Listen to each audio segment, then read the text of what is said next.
Priča koja sledi zasnovana je na istinitom događaju. Pojedini likovi i situacije u njoj pak izmišljeni su. Ana se od malena družila sa Jasnom, devojčicom iz ulice. Živele su i rasle zajedno u jednom mestu kraj Beograda. Bile su nerazdvojne kao deca, bukvalno do danas. Jasna dolazi iz jako ugledne porodice. Tata joj je bio čuveni profesor univerziteta, a majka doktor. Deda joj je bio narodni poslanik i oficir, a baka čuvena u selu, a i šire po svom krojačkom daru. Jednom je, kažu, komšinicinoj ćerki za dan i po sašila celu venčanicu. Bila je to svadba koju sve žene pamte u selu po savršeno skrojenoj venčanici. Rečju, Jasnina porodica beše ugledna i čestita i zaista su oduvek uživali nesporno poštovanje od ljudi iz njihovog mesta, ali i svih onih koji su ih poznavali. Iako je Jasna bila malo drugačija od druge dece, to Ani ni malo nije smetalo da na Jasnu gleda gotovo pa kao na sestru. Naime, Jasna je često pričala i poveravala Ani kako vidi stvari koje drugi ljudi ne vide ili kako čuje nekakve zvukove koji za drugi ljude nekako ne postoje, koje jednostavno niko drugi ne čuje. A posebno su njeni snovi bili neobični i kada bi ih pričala, delovalo bi kao da je ova čudna devojčica u najmanju ruku, pa recimo samo drugačija. Druga deca nisu mnogo marila za to. Iako su uviđali da je Jasna posebna, nisu je dirali, što je iskreno za ono vreme 90. godina bilo zaista čudno, ali nije ni da su se mnogo družili sa njom, samo Ana. Činilo se kako Ana baš uživa u Jasninim pričama i društvu. Kasnije, kroz odrastanje, Jasna je stasala u lepu i pametnu devojku.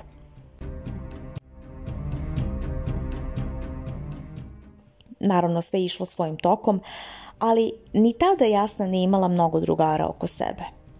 Srećom, imala je veliku familiju, mnogo braća i sestara i svi su se nekako držali zajedno, te se nikada i nije osetila posebno izopšteno. Ipak, često je iz samo njoj znanih razloga umela i volela da se osami. Vremenom, kroz odrastanje i sazrevanje, Jasna je shvatila da ima izvesne sposobnosti u odnosu na druge ljude i da je tako zapravo oduvek. Dok je bila mala, mislila je da je to normalno, da svi ljudi tako funkcionišu, da imaju i takve snove i vizije. Međutim, vremenom joj je postajalo sve jasnije da je ona ipak drugačija.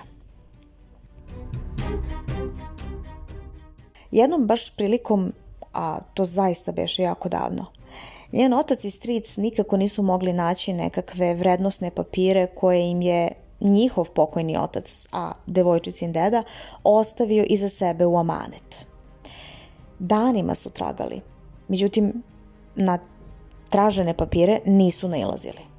Prevrnuli su celu staru porodičnu kuću bukvalno naopačke, ali tih papira ni za lek, a rok da se odnesu u opštinu postajao je sve kraći. Bili su složni, znali su da su ta dokumenta negde u kući, niko tu ni na koga nije sumnjao, ali posljednji dan kada su trebali da podnesu te papire kao dokaz se opasno približio. Postajali su sve manje ubeđeni u to da će ih uopšte ikada i naći. A nije da zaista ozbiljni novci nisu bili u igri.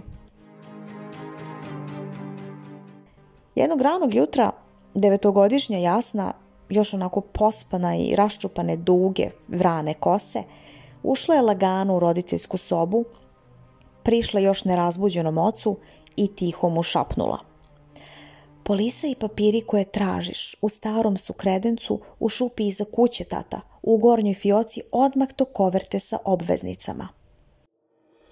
Jovan, Jasnin otac, onako nerazbuđen i krmeljav, samo se pridigao u krevetu i gledao u rođenu ćerku kao da vidi duha. Kako znaš ti to sve? Ko ti je to rekao?" "Deda Jefta mi je noćas rekao," mirno je dodala Malecka. "Šta kažeš?" U neverici buljuje u dete. Deda Jefta, tata, i još je rekao da je u toj koverti i tužba oko međe koju je komšija stanuje pokrenuo pro 56 godina i da to nikako ne bacaš, da će ti to trebati kasnije. Jovan je bukvalno zabezeknuto sedeo na krevetu, ne verujući šta čuje iz usta svoje 9-godišnje kćeri.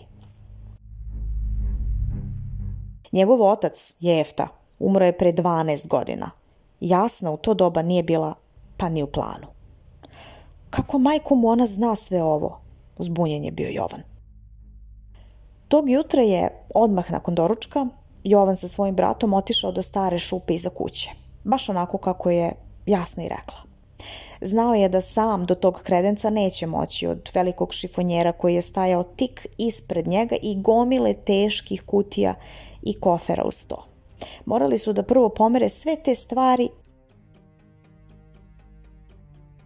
pa tek onda da dođu do tog šifonjera od punog drveta, da bi ga pomerili i da bi na kraju stigli do željenog kredenca. Sve je stajalo upravo onako kako mu je mala i rekla. Bio je više nego zbunjen. Bukvalno im nije padalo na pamet da traže ovde, a posebno ne da čeprkaju po ovoj starudiji, po ovoj staroj šupi i ovom kredencu koji je bukvalno bio pun svačega i ničega. Vreme je prolazilo, a mala Jasna je sve više razvijala svoj dar, zapravo kao da se nekako sam razvijao, nevezano za nju. Ona toga nije ni bila svesna. Jednom prilikom otac joj je samo onako u prolazu nehajno dobacio da je ista kao i njena baka Ljubica, njegova pokojna majka. Da na nju podsjeća i likom, ali i po tim čudnim sposobnostima koje devojčica ima. Ispostavlja se da je taj dar nasledan i da preskače po jednu generaciju. Već kad je postala tinejdžerka, gimnazijalka, Jasna je počela da se malo više interesuje za sve to, za te svoje moći, za svoju baku i uopšte za tu njihovu porodičnu istoriju. Saznala je da je njena čukun baba bila poznata nadaleko u kraju po svojim travama kojima bi lečila gotovo sve u okolini, a imala je i dar da vidi u budućnost i njoj je to isto dolazilo poput snoviđenja, baš kao i Jasni. Ipak, devojka se nikada nije osjećala lagodno zbog svega toga. Šta više, kada god bi je uhvatilo takvo šta, kada god bi upadala u ta stanja, osjećala je nekakvu nelagodu, kao da je to nešto što nikako nije mogla da definiše, bilo u isto vreme i dobro i loše, nije znala da odredi. Sada kao mlada devojka tačno je znala da vidi, na primjer, koja je žena trudna, čak i kad ni sama trudnica toga nije svesna. Znala je da kaže i kog će pola biti dete.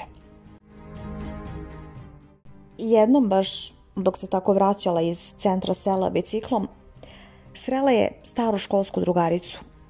Ova joj je sa bukvalno stomakom do zuba sva srećna rekla kako se upravo vraća sa ultrazvuka gde su joj potvrdili da nosi devojčicu. Međutim, Jasna je, onako gledajući više kroz nju nego u samu ženu, samo odmahnula glavom i rekla: Boga mi, iznenadit ćeš se, bit će to zdrav i lep momčić. Ma nema šanse. I doktor i sestra su jasno vidjeli da je devojčica. Evo sad upravo se vraćamo iz bolnice. Živi bili pa vidjeli. Uz osmeh je dodala Jasna i nastavila putem ka kući. Nekoliko nedelja nakon toga, ta ista drugarica je nazvala i rekla: Kako si znala? Dobila sam sina. Rade i ja smo odlučili da ćeš mu ti biti kuma i ti da mu daš ime. Ne mora se naglasiti koliko je Jasna bila počastvovana i koliko je bilo drago zbog sreće drugih. Od uvek se radovala tuđoj sreći.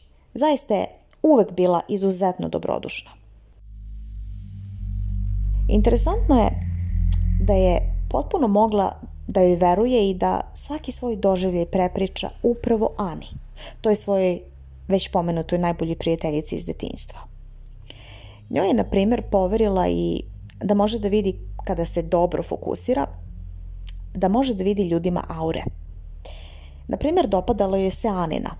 Bila je zlatna i bez ikakvih nečistoća, bukvalno kao sunce, tako bi govorila. U poverenju joj je i rekla da se kloni izvesnih ljudi iz njihovog mesta za čije aure tvrdila da ili ne postoje ili da su pune rupa i nekakvih mrlja. A šta to znači? Pitala joj jednom prilikom Ana.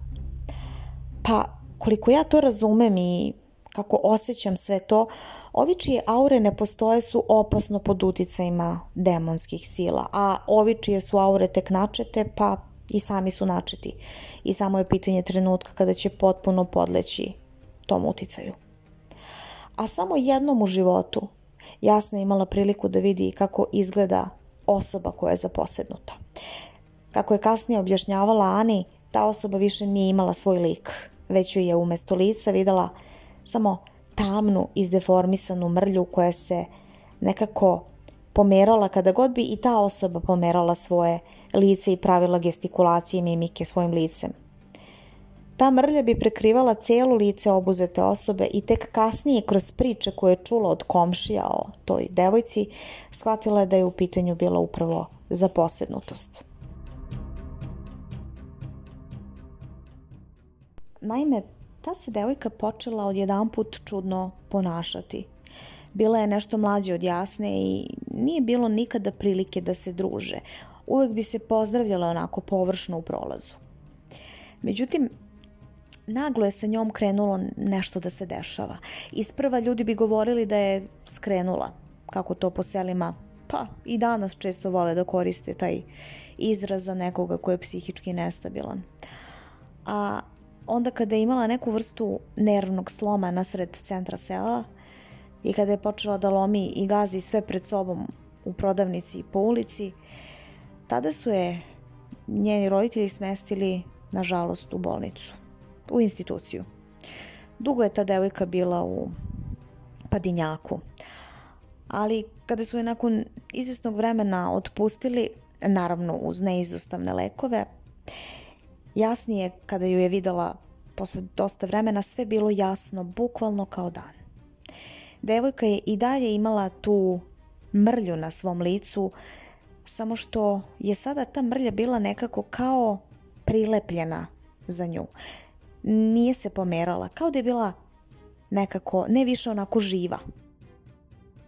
Inteligentno Jasni nije trebalo mnogo da poveže konce i shvati da kroz lekove to šta god daje iz devojke nije nestalo. Samo je mrtvo, zapravo umrtvljeno. Za taj slučaj potreban je sveštenik, a ne psihijatar, mislila je u sebi.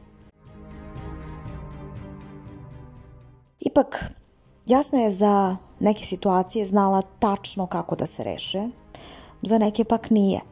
Nekima bi rekla otvoreno šta da rade, ali nekima ne. Nije htjela da je sada bezmalo na pragu 21. veka prozivaju, pa ne znam, vešticom, šarlatankom ili kako god. U moderno doba niko više ne veruje u te stvari ili ne želi da veruje. Jer moderno doba nekako donosi i neka moderna shvatanja i popularizaciju psihijatrije i teških lekova, što u velikom broju slučajeva zaista i pomogne, ali i dalje postoji onaj mali postotak, gotovo promil ljudi koji jednostavno nisu za psihijatra. Pa Milica, ova devojka o kojoj pričamo, upravo je bila to. Jasna je još manje želela da se meša i na taj način da eksponira u negativnom kontekstu i da samu sebe kompromituje. Da su došli i da su je pitali za savjet oko Milice, apsolutno bi im rekla šta zna i šta vidi. Ali niko je ništa nije pitao. Bila je primorana da ćuti.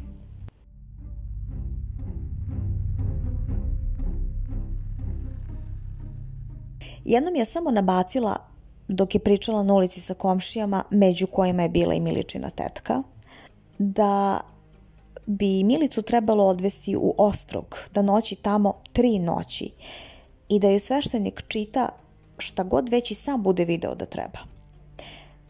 Kako, naravno, to po tim manjim mestima, hvala Bogu, biva, ali i generalno među ljudima, ovo se brzo rasulo po selu.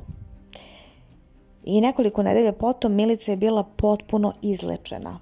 zdrava, bez ikakvog traga od onog ranijeg stanja. Poslušali su savet i odveli je u manastir. Šuškalo se među Miličinim poznanicima i najbližim komšijama da je bilo izuzetno teško, da je bilo stravično cijelo to njihovo putešestvije sa njom do Ostroga. Kažu da je već u kolima na putu do tamo počela da se ponaša isprva čudno, a onda je krenula da divlja. Nekoliko puta su je sprečili i jedva zadržali da ne nasrne na svog oca koji ih je vozio u tom momentu. Na kraju je majka morala da preuzme volan jer nije imala snagu da zadrži devojku, iako joj je i brat Miličin takođe pomogao i držao je. Jedva su je do samog kraja puta, do samog Ostroga, i rođeni otac i brat zadržavali da ne nasrne na majku u toku vožnje. Nekoliko puta malo je falilo da slete s puta. Kako je vreme odmicalo i kako je Jasna sazrevala, dolazila je do spoznaja da te njene takozvane moći nije više sigurna odakle potiču. Ko je to uporno sa one druge strane ili iz neke druge dimenzije pokušava kontaktirati. Počela je da u sebi guši taj dar. Vremenom osjećala je kao da je to sve manje dara, sve više breme sa kojim mora da se nosi. Počela je isprva da razvija odbojnost, a evo do dana današnjeg i strah i od sebe same i od svojih snova. Ne znam više da li je dar od Boga ili neću ni da pominjem. Jadala se najboljoj prijateljici. Ana bi često umela da dolazi sa svojim bivšim momcima i drugaricama kod Jasne na proveru, da im pogleda u auru, naravno bez njihovog znanja. Kasnije bi joj Jasna tačno rekla šta bi videla i nekako na kraju bi se uvek ispostavilo da je bila u pravu.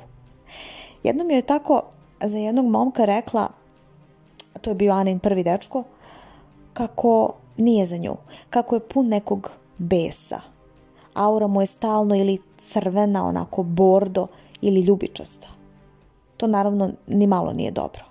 I zaista taj se momak na kraju pokazalo da je agresivan, posesivan, do tih granica ljubomoran da to prelazi u nezdravo i sklon incidentima.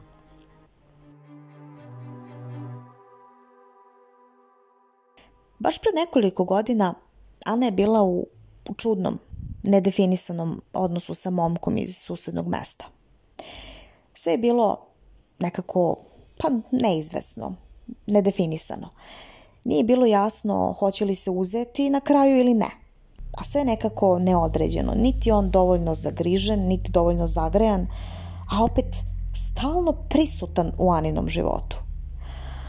Ali Ana, koja je već navršila 35. godinu, beše očajna. Nije želela da ostane neudeta i silno je želela decu. Znala je za Jasnin dar.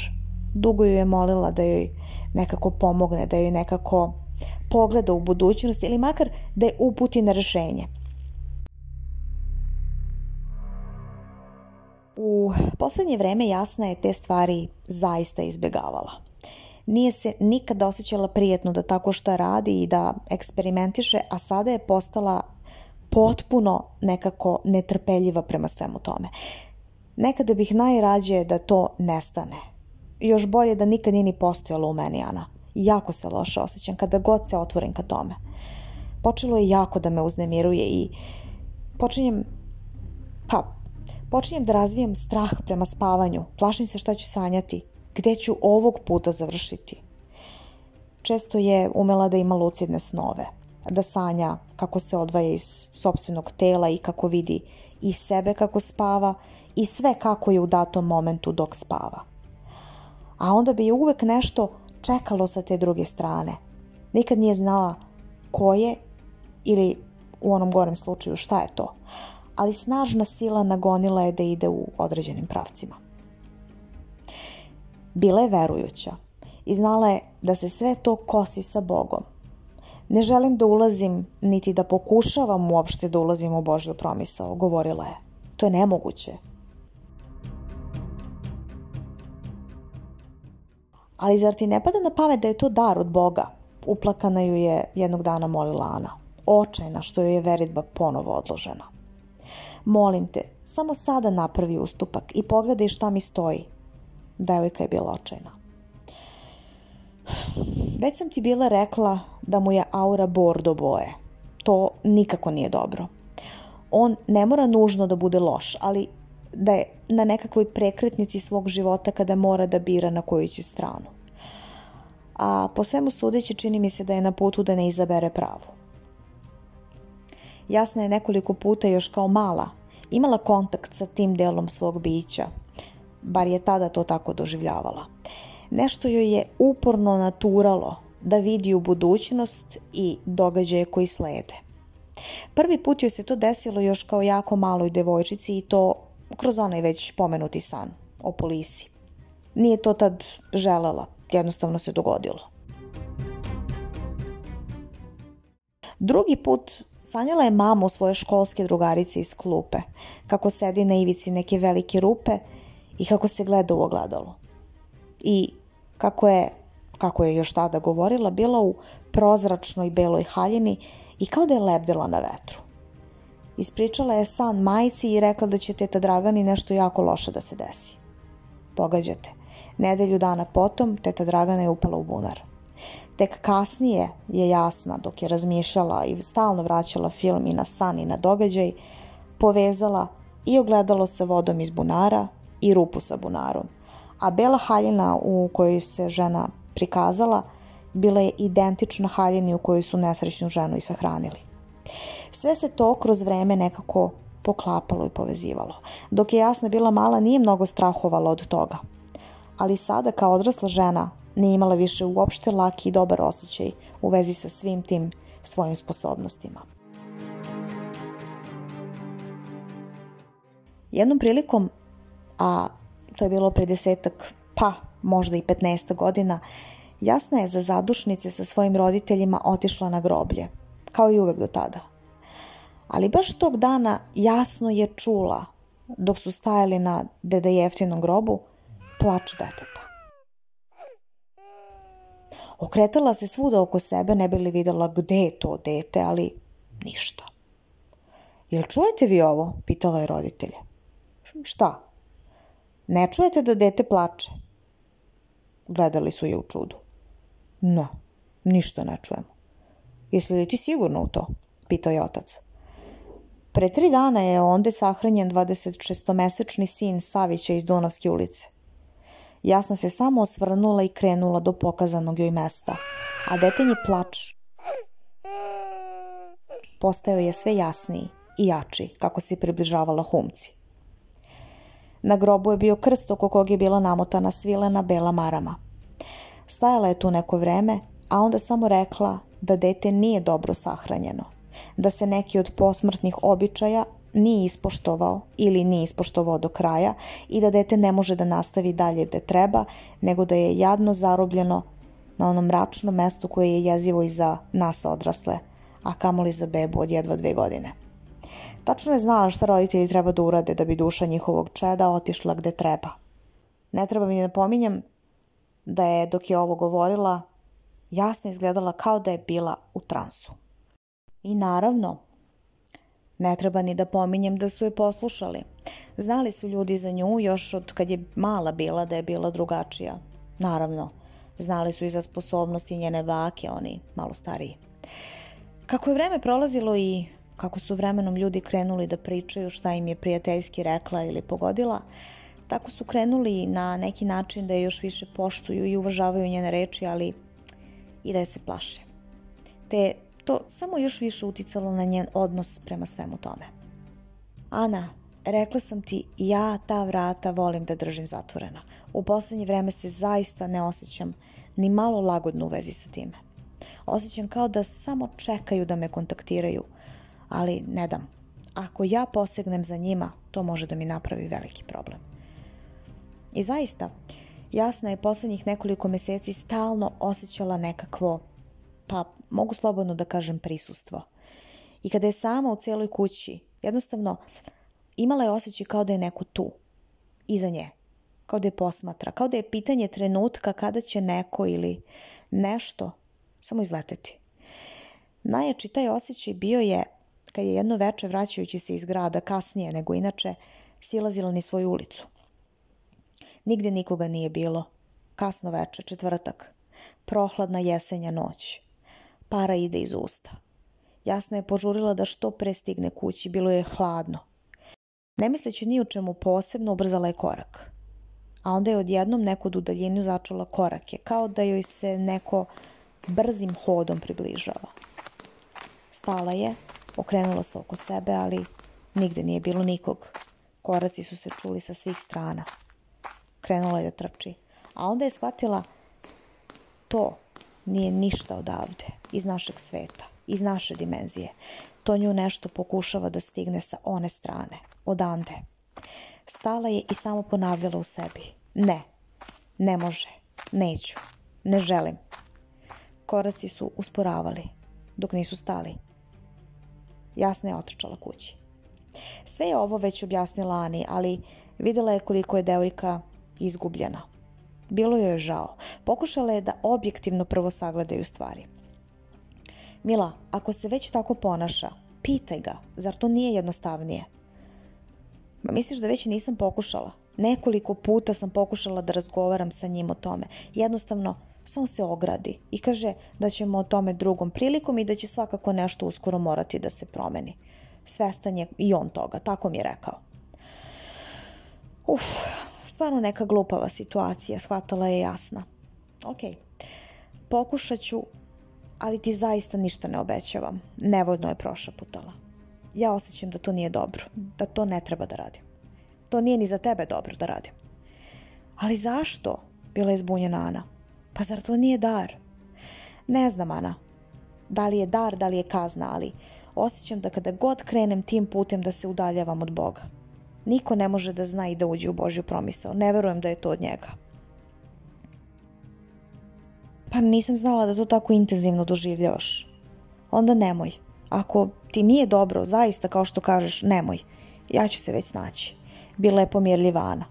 Volela je Jasnu i nije želela da ona bude razlog da joj se nešto loše desi. Kasnije tog dana, koliko god se trudila da ne misli o svemu tome, Jasna je hvatala sebe kako joj misli idu na tu stranu, kako joj odgovori na ono Anino pitanje jednostavno sami nadolaze. Bukvalno kao poruke na neki zamišljeni mail u njenoj glavi. Boban nije za Anu, zavlači je. Kupuje vreme, a sa druge strane pravi plan da se preseli u Nemačku i tamo krene da živi sa ženom koja je mnogo starija od njega i koja će ga plaćati. Devojka je samo spustila sunđer i tanjir koji je prala u sudoperu. Osjećala je kako joj gori lice. Gledala je ispred sebe, ali pogled joj je sezao daleko, daleko od tog vremena i prostora u kom se samo fizički nalazila. Oko sebe je videla mrlje, obrise, siluete, gomilu njih. Dok je koračala nekim čudnim kamenim tunelom, na samom kraju nije bilo svetla, nego kao nekakva masivna starinska vrata. Znala je da ako ih sada otvori, to će biti kraj njenog dotadašnjeg života i početak nečega što nije smela ni da zamisli. Izašla je iz tog stanja, shvativši da je krenula tuda sasvim spontano. To joj se ni malo nije dopalo. Ovo je sada bilo toliko intenzivno da je po prvi put ovu vrstu vizije imala stojeći, budna. Čim se malo pribrala, pozvala je Anu i rekla šta joj je nadošlo, šta je videla, šta joj se javilo. Ana je bila u neverici, ali znala je da Jasna nikada ne greši u tim stvarima. Mila, ja ne znam da li je to istina, nemoj trčati pred rudu. Gledaj da sama ovo sada što imaš isproveravaš. Znala je da nema potrebe za tim, da je ova njena vizija apsolutno tačna. Kasnije, te iste noći, legla je u krevet, ali kako je još bila pod snažnim utiskom od onoga što se desilo ranije, uzela je knjigu da čita dok se ne umiri, dok se ne uspava. Minutima nakon toga krenula je da tone u san. Svetlo na noćnom stočiću još je gorilo. Jasna nije ni primetila kako joj je knjiga blago skliznula iz ruke i pala na mekani prokrivač. Odjednom samo je začula snažno lupanje. Trgla se, razbudila i shvatila da buka dolazi bukvalno sa svih strana. Lupalo je na prozor, na vrata, po zidovima, po podu i plafonu, svuda. Uzdigla se u krevetu i sela na ivicu. Oduzeta od straha i sprva, uhvatila se za glavu i sklupčala na pod. Kako zatvori oči, tako vidi one tamne senke i siluete i obrise svuda oko nje, kako pokušavaju da je zgrabe. Šta hoćete od mene? Ne, neću, ne želim, ponavljala je. A onda je samo odjednom lupanje prestalo i začuo se neljudski glas. Zvala si nas.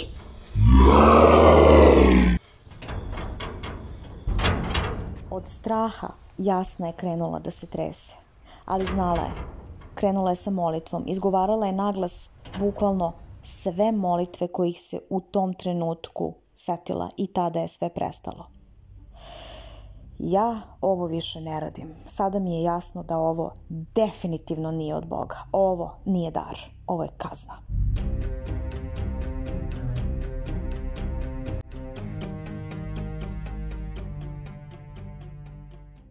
Jasna i danas izvesnim ljudima kaže po nešto, uputi ih na rešenje, ali ni ne pomišlja da pronikne u ono što tek sledi. Ipak, mi koji je dobro poznajemo, ubeđeni smo da će njene sposobnosti vremenom postajati samo jače. Što je najgore, i ona je toga svesna.